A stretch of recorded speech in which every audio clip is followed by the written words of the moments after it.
কিছুদিন আগের একটা প্লেন দুর্ঘটনার কথা মনে পড়লেও এখনো ভয় লাগে, তাই না? হুম। ওই রকম মারাত্মক আগুনে পোড়া রোগীর জীবন বাঁচানোর জন্য একেবারে শুরুর চিকিৎসাটা যে কতটা জরুরি সেটা আমরা হয়তো কিছুটা আঁচ করতে পারি। হ্যাঁ, একদম। আমাদের হাতে একজন মেডিকেল ছাত্রের কিছু নোট এসেছে। তিনি এই দগ্ধ রোগীর ব্যবস্থাপনার খুব দরকারি কয়েকটা দিক নিয়ে লিখেছেন। হুম। আজ আমরা ওই নোটগুলো নিয়ে একটু বিস্তারিত কথা বলবো, দেখব কোন বিষয়গুলো জানা থাকলে হয়তো আসলেই জীবন বাঁচানো সম্ভব হতে পারে। হ্যাঁ, মানে এই নোটগুলো কিছু খুব জরুরি প্রশ্নের উত্তর দেয়। যেমন ধরুন, ঠিক কতটা পুড়েছে, মানে শরীরের কত শতাংশ, সেটা বোঝা কেন দরকার? আচ্ছা। বা ধরুন, কখন রোগীকে অবশ্যই হাসপাতালে নিতে হবে, আর সবচেয়ে গুরুত্বপূর্ণ যেটা, ওই যে জীবন রক্ষাকারী স্যালাইন, সেটা কিভাবে আর কতটা দিতে হবে। এই বিষয়গুলো নিয়ে আমরা একটু সহজ করে বলার চেষ্টা করব আজ। খুব ভালো হয়। তাহলে প্রথমেই আসি ওই পোড়ার পরিমাণ বা শতাংশ নির্ণয়ের পদ্ধতিতে। লেখাটাতে দেখলাম রুল অফ 9 বলে একটা পদ্ধতির কথা আছে। এটা আসলে কি, কিভাবে কাজ করে? এটা আসলে একটা সহজ চটজলদি হিসাব করার মতো পদ্ধতি।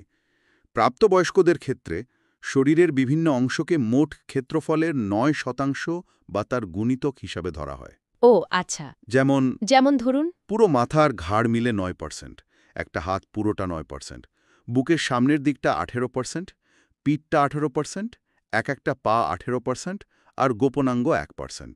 এইভাবে মোট 100% হয়। বুঝলাম। শিশুদের ক্ষেত্রে কি একই রকম? না, শিশুদের একটু তফাৎ আছে। ওদের মাথাটা তো শরীরের তুলনায় বড় হয়, তাই না? তাই ওদের মাথার ঘাড় ধরা হয় 18%, আর একটা পা হয় 13.5%। বাকিগুলো মোটামুটি একই। আচ্ছা আচ্ছা। তার মানে যদি একজন প্রাপ্তবয়স্ক মানুষের ধরুন দুটো হাতই পুড়ে যায়, মানে 9% আর 9%, হ্যাঁ, মানে 18%। আর বুকের সামনের দিকটা মানে আরও 18%, আর ধরুন মুখটাও পুড়েছে, যেটা মাথার অংশ। হ্যাঁ, মুখের জন্য আলাদা করে না, ওই মাথার 9%-এর মধ্যেই ধরতে হবে। ও আচ্ছা। তাহলে মোট পোড়া দাঁড়ালো 18% যোগ 18% যোগ 9%, মানে 45%। একদম ঠিক, 45%। আর এই একই ঘটনা যদি একটা শিশুর ক্ষেত্রে হয়, তাহলে মাথা ও ঘাড়ে 18% ধরায়। মোট পোড়া দাঁড়াবে 18% plus 18% plus 18% is equals to 54%। বাহ, বেশ বড় পার্থক্য। এই শতাংশটা জানাটা এত জরুরি কেন বলছেন? কারণ এর উপরেই কিন্তু নির্ভর করে রোগীর পরবর্তী চিকিৎসা। বিশেষ করে কতটা স্যালাইন লাগবে, সেই হিসাবটা এর উপর ভিত্তি করেই করা হয়। বুঝলাম। এই শতাংশের হিসাবটা কি হাসপাতালে ভর্তির সিদ্ধান্ত নিতেও সাহায্য করে? মানে কখন বোঝা যাবে যে রোগীকে আর বাড়িতে রাখা যাবে না, হাসপাতালেই নিতে হবে বা বার্ন ইউনিটে? হ্যাঁ, অবশ্যই। নোট অনুযায়ী যদি পোড়াটা চামড়ার দ্বিতীয় স্তর পর্যন্ত যায়, মানে যেটাকে আমরা পার্শিয়াল থিকনেস বা সেকেন্ড ডিগ্রি বার্ন বলি, হ্যাঁ। এবং সেটা যদি প্রাপ্তবয়স্কদের ক্ষেত্রে 15% বেশি হয়, অথবা শিশুদের ক্ষেত্রে 10% বেশি হয়, তাহলে কিন্তু হাসপাতালে ভর্তি করাটা জরুরি। 15% আর 10%। আচ্ছা। আর যদি আরও বেশি পুড়ে যায়, মানে থার্ড ডিগ্রি?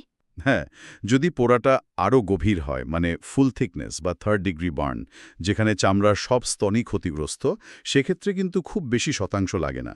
মাত্র 5% পুড়লেই হাসপাতালে, বিশেষ করে বার্ন ইউনিটে ভর্তি করা দরকার। ও, মাত্র 5%। তার মানে পোড়ার গভীরতাটাও খুব গুরুত্বপূর্ণ। অবশ্যই, গভীরতা আর ক্ষেত্রফল দুটোই দেখতে হবে। কিন্তু এখানেই শেষ নয়, আরও কিছু বিষয় আছে। যেমন? ওই যে লেখাটাতে শ্বাসনালীতে পোড়ার কথা বলা ছিল, ইনহেলেশন বার্ন। ঠিক ধরেছেন। এটা খুবই মারাত্মক একটা ব্যাপার। যদি আগুনের ধোঁয়া বা গরম বাতাস শ্বাসনালীতে ঢুকে যায়, তাহলে কিন্তু ভেতরটা সাংঘাতিকভাবে পুড়ে যেতে পারে। বাড়ি থেকে হয়তো বোঝা যায় না। অনেক সময় বোঝা যায় না।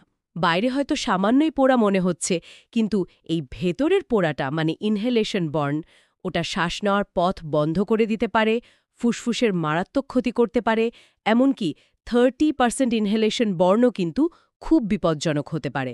আচ্ছা, আর ইলেকট্রিক বা কেমিক্যাল বার্নের ক্ষেত্রে ওই একই ওঠা।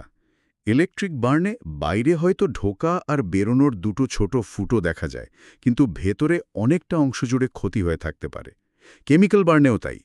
বাহ্যিক ক্ষত দেখে সবসময় ভেতরের ক্ষতির গভীরতা বোঝা যায় না। তাই এসব ক্ষেত্রে পোড়ার শতাংশ কম মনে হলেও হাসপাতালে নেওয়াটা প্রায় বাধ্যতামূলক। এই পয়েন্টগুলো জানা খুব জরুরি ছিল। আচ্ছা, এবার আসি সবচেয়ে গুরুত্বপূর্ণ অংশে, স্যালাইন থেরাপি। পোড়া রোগীর জন্য এটা এত জরুরি কেন? দেখুন, পুড়ে গেলে কি হয়? চামড়াটা তো আমাদের শরীরের একটা বর্মের মতো, তাই না? এটা যখন ক্ষতিগ্রস্ত হয় তখন শরীরের ভেতরের জলীয় অংশ মানে প্লাজমা খুব দ্রুত বাইরে বেরিয়ে যেতে থাকে। মানে শরীর থেকে পানি বেরিয়ে যায়। হ্যাঁ, অনেকটা তেমন। শুধু পানি না, প্রোটিন সহ দরকারি অনেক কিছুই বেরিয়ে যায়। ভাবুন, যেন ছাদ ফুটো হয়ে পানি পড়ছে। এই যে তরল বেরিয়ে যাচ্ছে, এটা যদি খুব দ্রুত পূরণ না করা হয় তাহলে রক্তচাপ সাংঘাতিকভাবে কমে যায়। ও, তখন হার্ট আর যথেষ্ট রক্ত পাম্প করতে পারে না। এই অবস্থাকেই বলে হাইপোভোলেমিক শক। এর থেকে কিডনি, লিভার এইসব জরুরি অঙ্গ বিকল হয়ে যেতে পারে, মানে অর্গ্যান ফেইলিয়ার। সর্বনাশ! সময় মতো আর সঠিক পরিমাণে স্যালাইন কিন্তু এই ভয়ঙ্কর পরিস্থিতি থেকে রোগীকে বাঁচাতে পারে, জীবন রক্ষা করতে পারে। আর এই সঠিক পরিমাণ স্যালাইনটা বের করার জন্যই কি পার্কল্যান্ড ফর্মুলা ব্যবহার করা হয়? লেখাটাতে ফর্মুলাটা দেওয়া আছে।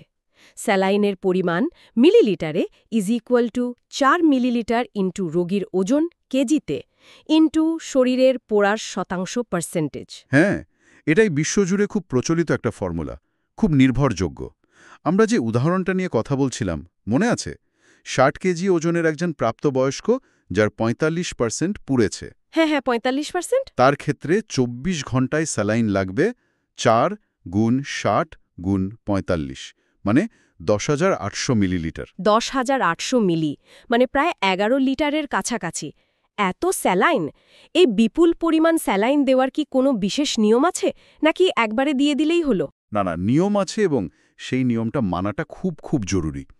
এই যে মোট পরিমাণটা বেরোলো, মানে 10,800 মিলি, এর ঠিক অর্ধেকটা, মানে 5,400 মিলি। হ্যাঁ, এই অর্ধেকটা দিতে হবে প্রথম 8 ঘন্টার মধ্যে, পোড়ার সময় থেকে প্রথম 8 ঘন্টা। আর বাকি অর্ধেক, মানে আরও 5,400 মিলি, দিতে হবে তার পরের 16 ঘন্টার মধ্যে। ও আচ্ছা, প্রথম 8 ঘন্টায় অর্ধেক, পরের 16 ঘন্টায় বাকি অর্ধেক। এই সময়টা এত গুরুত্বপূর্ণ কেন? কারণ ওই প্রথম কয়েক ঘন্টা রোগীর অবস্থা স্থিতিশীল করার জন্য সবচেয়ে জরুরি। ওই সময় যদি পর্যাপ্ত ফ্লুইড বা স্যালাইন শরীরে না যায়, তাহলে ওই যে শকের কথা বললাম বা অর্গান ফেলিয়ার, সেগুলোর ঝুঁকি অনেক বেড়ে যায়। বুঝলাম। এই হিসাব আর সময় জ্ঞানটা তাহলে আক্ষরিক অর্থেই জীবন আর মৃত্যুর মধ্যে পার্থক্য গড়ে দিতে পারে। একদম। আচ্ছা, এই মূল বিষয়গুলো মানে শতাংশ নির্ণয়, ভর্তি, স্যালাইন, এগুলো ছাড়াও লেখাটাতে আর কিসের উপর জোর দেওয়া হয়েছে? আর কিছু কি মনে রাখার মতো আছে? হ্যাঁ, আরও দুটো জরুরি বিষয় আছে। প্রথমত, রোগীর আশেপাশে অযথা ভিড় করা একদম উচিত নয়। কেন? কারণ পোড়া চামড়া তো সংক্রমণের জন্য খুব সহজ একটা জায়গা, মানে ইনফেকশনের ঝুঁকি খুব বেশি। ভিড় বাড়লে নানাজনের শরীর থেকে জীবাণু রোগীর শরীরে ঢোকার সম্ভাবনা বেড়ে যায়। এর থেকে সেপসিস বা সেপটিক শক হতে পারে, যা কিন্তু মৃত্যুর কারণও হতে পারে। তাই হাসপাতালে নেওয়ার পথে বা প্রাথমিক চিকিৎসার সময় এই ভিড়টা এড়ানো খুব দরকারি। এটা একটা খুব বাস্তব সমস্যা। আর দ্বিতীয় বিষয়টা? দ্বিতীয়ত, যেটা আগেও একটু ছুঁয়ে গেছি, শুধু পোড়ার শতাংশই কিন্তু শেষ কথা নয়, রোগীর সার্বিক অবস্থা দেখতে হবে। ওই যে inhalation burn, electric burn, chemical burn, এগুলোর কথা মাথায় রাখতে হবে। হয়তো বাইরে থেকে দেখে মনে হচ্ছে কম পুড়েছে, কিন্তু ভেতরের ক্ষতিটা মারাত্মক হতে পারে। ঠিক। তাই রোগীর শ্বাস-প্রশ্বাস কেমন চলছে, জ্ঞান আছে কিনা, অন্য কোনো আঘাত আছে কিনা, এই সব কিছু মিলিয়েই কিন্তু চিকিৎসার সিদ্ধান্ত নিতে হয়। শুধু শতাংশ দেখে একটা সিদ্ধান্তে আসা ঠিক নয়। তাহলে পুরো আলোচনাটা থেকে যেটা পরিষ্কার হলো, পোড়া রোগীর চিকিৎসা আসলে বেশ জটিল একটা বিষয়। অনেকগুলো ফ্যাক্টর এখানে কাজ করে। শুধু বাইরে থেকে দেখে সবসময় ভেতরের ক্ষতির আন্দাজ করা যায় না। একদম। পোড়ার কারণ কি, কতটা গভীর, শরীরের কোন অংশে পড়েছে, রোগীর বয়স কত, তার অন্য কোনো অসুস্থতা আছে কিনা, আর অবশ্যই শ্বাসনালীর অবস্থা কেমন, এ সব কিছু মিলিয়েই কিন্তু চিকিৎসাটা ঠিক করা হয়। পার্কল্যান্ড ফর্মুলা একটা খুব দরকারি গাইডলাইন, কিন্তু এটাই একমাত্র বিবেচ্য নয়।